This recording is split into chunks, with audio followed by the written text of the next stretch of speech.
Cuando era estudiante de Derecho en una universidad importante de Londres, me mudé a una casa compartida en Peckham durante los últimos años de mis estudios. La mitad de la razón por la que me gustaba tanto esa casa era porque solo uno de los otros apartamentos estaba ocupado. El problema de vivir en una casa de estudiantes es que suelen ser lugares bastante ruidosos. Nunca sabes cuándo alguien traerá un montón de amigos después de salir de fiesta y se pondrán a poner música a todo volumen en la cocina a las tantas de la madrugada. Obviamente, eso no es lo mejor para dormir bien, y lo último que quería era arruinar mi último año importante viviendo en una casa de fiestas.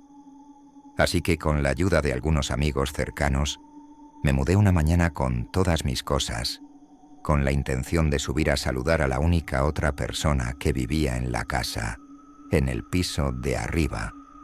Pero en un momento, mientras subía unas bolsas por las escaleras, miré hacia arriba y vi a alguien mirándome desde el hueco de la escalera con una expresión fría y apagada. Era un tipo bastante alto, con el pelo rubio muy corto y unos ojos azul pálido, pero tan pálidos que parecía que brillaban, un tono de azul helado bastante inquietante.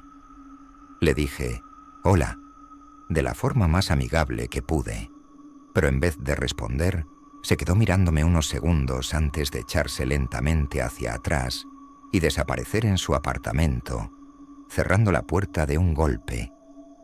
La persona que estaba conmigo me lanzó una mirada incómoda y divertida, susurrando la esperanza de que no terminara siendo un rarito. Dios, cuando lo pienso ahora, fue un momento profético y perturbador. Si tan solo hubiéramos sabido lo en lo cierto que estábamos. Las primeras noches fueron normales, y de hecho, me sentí aliviado porque tenía la paz y tranquilidad que tanto esperaba. Hasta que una noche, mientras estaba sentado en mi silla de escritorio investigando sobre derecho comercial internacional, empecé a escuchar algo en el pasillo afuera. Al principio no me molestó demasiado. Simplemente puse algo de música ambiental para concentrarme y traté de ignorarlo. Pero a medida que avanzaba la noche, los ruidos se volvían más fuertes, hasta que la curiosidad pudo más que yo. Me acerqué a la puerta para intentar escuchar mejor qué era. Sonaba como gritos, en particular el grito de una mujer, y venía del apartamento de arriba. Al principio pensé que el tipo de arriba estaba viendo una película de terror o algo así, pero cuanto más escuchaba, más me daba cuenta de que solo estaba escuchando eso. O sea, podía notar que el audio se repetía en bucle. Ese tipo estaba ahí arriba, escuchando el sonido de una mujer gritando de dolor durante al menos una hora. Sé que debería haber subido a pedirle que bajara el volumen, pero la idea de que alguien estuviera solo en su apartamento escuchando eso durante tanto tiempo. Dios, me puso los pelos de punta. Pasaron horas antes de que todo se calmara. No fue hasta la 1 de la mañana que finalmente pude siquiera pensar en dormir. Mientras estaba acostado en la oscuridad, mi mente daba vueltas con preguntas. ¿Qué clase de persona escucha algo así durante tanto tiempo? ¿Y si no era solo un audio? ¿Y si estaba viendo algo violento de verdad? ¿Y si estaba viendo una película snuff? Me pasé la noche en vela, aterrorizado con la idea de que no podía salir de esa situación tan fácilmente, después de haber gastado tanto dinero en la renta y los gastos administrativos. Estaba hecho polvo en las clases al día siguiente, tanto que mis amigos me preguntaron si estaba bien porque, según ellos, tenía una pinta horrible. Les dije que estaba bien, pero que algo estaba muy raro con mi vecino de arriba. Algunos intentaron animarme contándome historias de compañeros de piso raros, diciéndome que al menos no era un pervertido que intentaba meterse en mis pantalones. Y en cierto modo, tenían razón. Pero esa noche Mi miedo se convirtió en enojo. ¿Por qué este tipo tenía que ser tan jodidamente irrespetuoso? Me armé de valor y subí a su apartamento con la intención de hacerle bajar el volumen. Golpeé fuerte la puerta esperando que bajara el ruido, porque normalmente, cuando tocas la puerta de un vecino ruidoso, al menos intentan disimular. Pero con este tipo, el volumen no bajó ni un poco. Era escalofriante. Todavía no sé si eran gritos de una película, un álbum de noisecore o alguna mierda rara, pero te juro que sonaban reales. Eran los típicos gritos que solo salen de alguien cuando sabe que va a morir. Para cuando escuché el cerrojo de la puerta girar, ya estaba temblando. Pero cuando la puerta finalmente se abrió, lo que vi fue peor de lo que jamás hubiera imaginado. El mismo tipo rubio que me había mirado desde el hueco de la escalera, o al menos asumí que era él, llevaba una máscara, una hecha de madera barnizada pero deformada, con palabras o símbolos extraños tallados en ella. Y lo peor de todo, estaba completamente desnudo. Recuerdo que di un paso atrás, poniendo un poco de distancia entre él y yo, e intenté, con la voz más educada posible, pedirle que bajara el volumen un poco. No se movió, no habló. Solo me miró fijamente a través de las ranuras de la máscara. Seguí retrocediendo, mi tono cambiando de exigente a disculpándome por haberle molestado. Pero nada, el tipo no reaccionó. Cuando finalmente noté las cicatrices que recorrían su pecho, salí corriendo. Me encerré en mi apartamento, casi hiperventilando de miedo, y llamé a un amigo que vivía cerca para ver si podía quedarme en su casa. Me preguntó qué pasaba, y cuando le expliqué me dijo que fuera de inmediato y que me quedara el tiempo que necesitara. Al día siguiente llamé a la policía e hice una denuncia por exposición indecente. Pero el oficial que me atendió me dijo que, sin testigos, no había mucho que pudieran hacer. Me recomendaron que simplemente evitara a mi vecino perturbado lo más posible. No tardé en mudarme. Volví con algunos amigos a plena luz del día para recoger mis cosas y, como siempre, el tipo de arriba estaba ahí, mirándonos desde el hueco de la escalera, sin expresión alguna.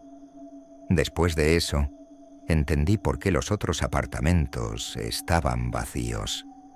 Al final, me gradué con honores en Derecho y ahora trabajo en un bufete en Birmingham. Recuerdo bien mi tiempo en Londres, pero trato de no pensar nunca en ese edificio vacío.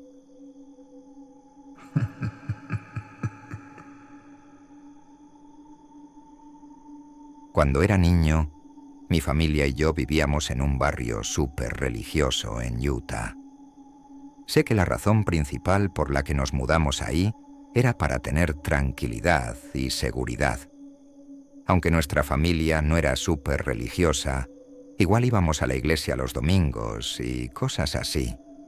Pensamos que sería un buen lugar para vivir porque todos los vecinos eran súper cristianos y buena onda.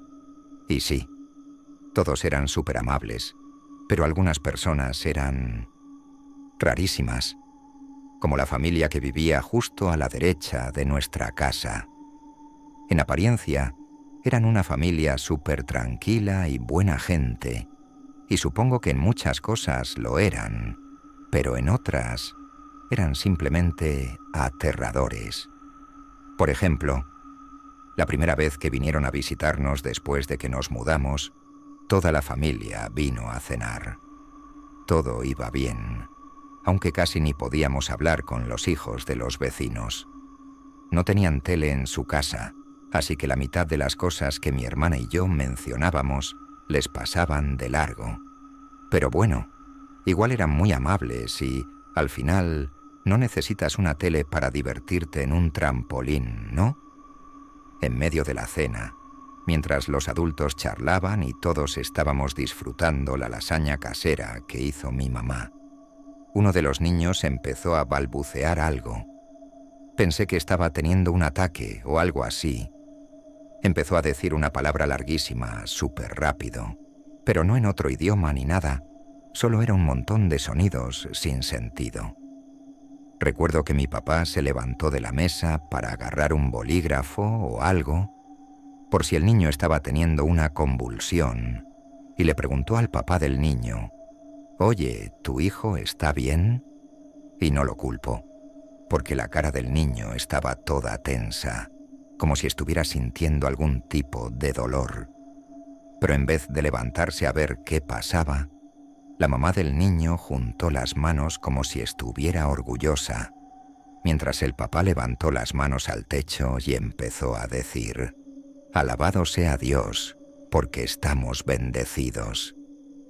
Luego nos explicó que su hijo hablaba en lenguas a veces, que el Espíritu Santo lo poseía y que hablaba el lenguaje puro de los serafines. Yo solo recuerdo que me quedé totalmente en shock. Nunca en mi vida había visto algo así. Otra vez, me desperté una mañana y fui al baño a lavarme los dientes. La ventana tenía vidrio esmerilado, pero estaba un poco abierta, y por ahí escuché unos ruidos raros que venían del patio de los vecinos. Abrí un poco más la ventana y lo que vi me dejó helado. El papá del vecino estaba parado en el patio con lo que parecía ser una Biblia en una mano y un látigo en la otra. Se estaba azotando la espalda mientras recitaba versículos de la Biblia en voz alta, y se estaba pegando fuerte. Tenía la espalda llena de cortadas y la sangre le chorreaba. Corrí a contarle a mis papás lo que vi. Al principio no me creyeron, pero cuando miraron por la ventana, vieron lo mismo. Mi papá le habló al vecino y, con mucha educación, le pidió que no hiciera eso en su patio. Sorprendentemente, el vecino aceptó amablemente y dijo que ya no lo haría a la vista de nuestra casa. Obviamente, después de eso, nunca más los invitamos a cenar. Pero lo que aún me da escalofríos hasta hoy es lo amables que eran, a pesar de sus tendencias tan perturbadoras. A pesar de que el papá era claramente un loco, era una de las personas más cálidas y amigables que había conocido. Al menos, esa era la imagen que mostraba. A veces me pregunto si de verdad era así cuando nadie lo veía. También me pregunto si sus hijos realmente estaban bien, o si terminaron con muchos problemas después de crecer en un ambiente tan extraño.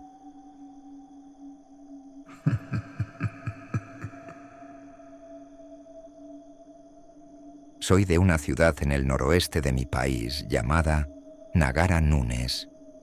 Es un lugar muy hermoso. Algunos la llaman la ciudad de las flores.